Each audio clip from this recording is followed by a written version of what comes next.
Ujësjellës kanalizime rajoni Vlorë dhe të gjitha strukturat kanë kaluar në gatishmëri të plotë, ndërsa këtë të shtunë nisi qyshnorët e para të ditës puna për testuar zgjidhjen që do të rikthejë furnizimin me ujë të qytetit të Vlorës. Kryetaria e Bashkisë së Vlorës Brunilda Mersini, drejtori i përgjithshëm i Agjencisë Kombëtare të Ujësjellës Kanalizime Flauers Shoshi dhe drejtori i Ujësjellës Kanalizime rajoni Vlorë Ermal Murati, për të ndjekur nga afër ecurinë e testimit të zgjidhjes, për të rikthyer kështu ujin tek qytetarët. Drejtori i përgjithshëm i Agjencisë Kombëtare të Ujësjellës Kanalizime, Flauers Shoshi, tha se të gjitha strukturat janë në gatishmëri të plotë, ndërsa ka nisur tashmë puna për të testuar edhe zgjidhjen. Siç e shikoni edhe mbrapa krave ton, po punohet intensivisht, edhe mbrëm kemi me deri në orët e vona të natës, sot puna ka filluar që në orën 6 të mëngjesit, dhe po mundohemi për me dhënë një zgjidhje teknike të qëndrueshme, por e cila do testohet.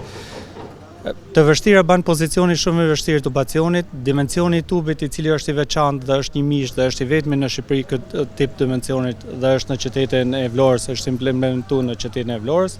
Gjithsesi ne po punojmë, bashkërisht kena dhe kryetarin e bashkisë edhe drejtorin e ujësjasit, po edhe ekipit, të cilat janë bashkangjit kësaj pune të madhe që po bëhet, dhe besoj që ne deri në darkë do kemi një zgjidhje të qëndrueshme, por e cila do testohet edhe me ardhen e ujit në të gjithë qytetin e Vlorës, si dhe funksionimin e furnizimit me ujë të gjithë qytetit. Edhe kryetaria e Bashkisë së Vlorës Brunilda Mersini foli në lidhje me këtë avari, si dhe me testimin që po realizohet gjatë kësaj të shtune, ndërsa kërkoi mirëkuptimin e qytetarëve.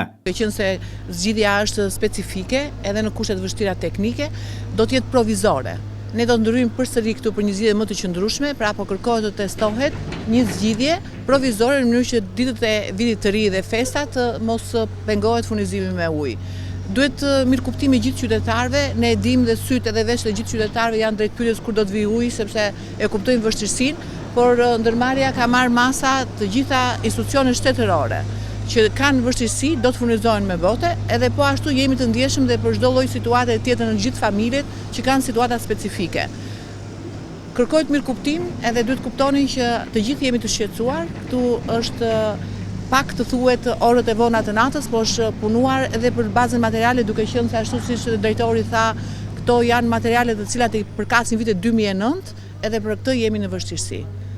Besoj që zgjidhja do të jetë deri orët e vona të mbrëmjes. Mirëkuptimin e qytetarëve kërkoi edhe drejtori i Ujësjellës Kanalizime rajoni Vlorë Ermal Murati. Ndajmë të njëjtin shqetësim, ne rëndësishme është të realizojmë rikthimin e furnizimit me ujë për qytetarët. Jemi në prag festash, ky është sfida jonë dhe shqetësimi jonë për situatën ku jemi. Orë pas orë do të kemi një përditësim të situatës dhe kur do fillojnë pastaj furnizimi me ujë i qytetit të Vlorës. Shpresojmë deri orët e vona të mbrëmjes të stabilizohet situata. Nisi kështu këtë të shtunë testimi i zgjidhjes që do të jepet problematikës së hasur si pasojë e defektit të rënd në linjën kryesore të transmetimit që furnizon qytetin me ujë të pishëm.